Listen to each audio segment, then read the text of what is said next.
অভাগী মায়ের দুঃখ ঘোচাতে চেয়েছিল কলেজ পড়ুয়া মালেকা আক্তার, কিন্তু ভাগ্যের নির্মম পরিহাসে এখন সেই মায়ের জীবনই ভরে গেছে গভীর দুশ্চিন্তায়।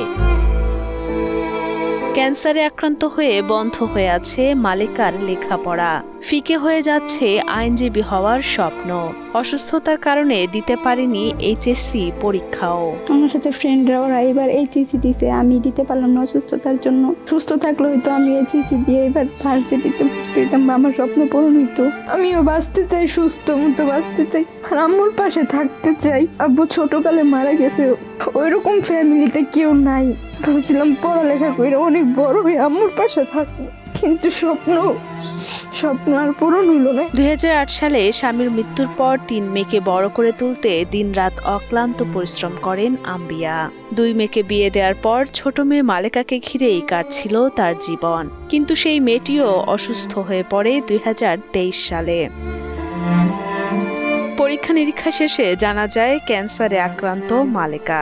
তখন থেকে মালেকার চিকিৎসায় শেষ করেছেন জমানো সব অর্থ এবং ঋণ হয়েছেন অনেক টাকার। মায়াডার পরীক্ষা দিয়ে আমি পেলাম, সবাই পরীক্ষা দিল। আমি কি করবো, টেয়া পাই না, চাকরিও নেই, মানুষ ঘর ভাড়া পা দুই মানুষের ঋণ করছি, মানুষ আসি তাম্বি দিতেছে, এন তো আর আমি দিবের পাইতেছি না।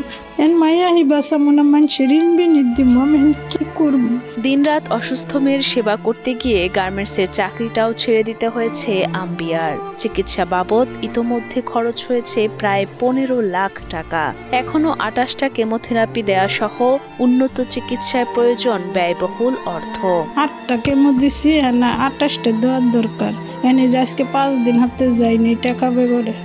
কি করবো, আমি 14-15 লাখ টাকা শেষ করে গেছি গার্মেন্টস কামাই করে, আমি টাকাটি জমাছি। গাজীপুর বড়বাড়ি মোতালেব মার্কেটের পাশে ভাড়া বাসায় থাকেন আম্বিয়া ও তার মেয়ে মালেকা। মেজো মেজামাই অর্থ দিয়ে কিছুটা সাহায্য করলেও ব্যয়বহুল অর্থ দেওয়ার মতো সামর্থ্য নেই তাদেরও। প্রায় আমরা 14 লক্ষ টাকা খরচ করে ফেলাইছি, আর মাত্র 4-5 লক্ষ টাকা হইলে ওরে আমরা সুস্থ করে উঠতে পারি। এখন এই টাকাটা আমাদের কাছে অনেকই হয়ে দাঁড়াইছে আর কি, আমরা আর ব্যবস্থা করতে পারতেছি না। তবে সবার কাছে আমরা আবেদন করি, কারোর না কারোর উসিলায় প্রবাসী ভাইয়েরা আছে, বাংলাদেশে অনেক বড় ভাইয়েরা আছে, নামি দামি লোক আছে, ওনারা যদি ওরা একটু হেল্প করে তাহলে হয়তো মেয়েটার জীবনটা বেঁচে যেতে পারে।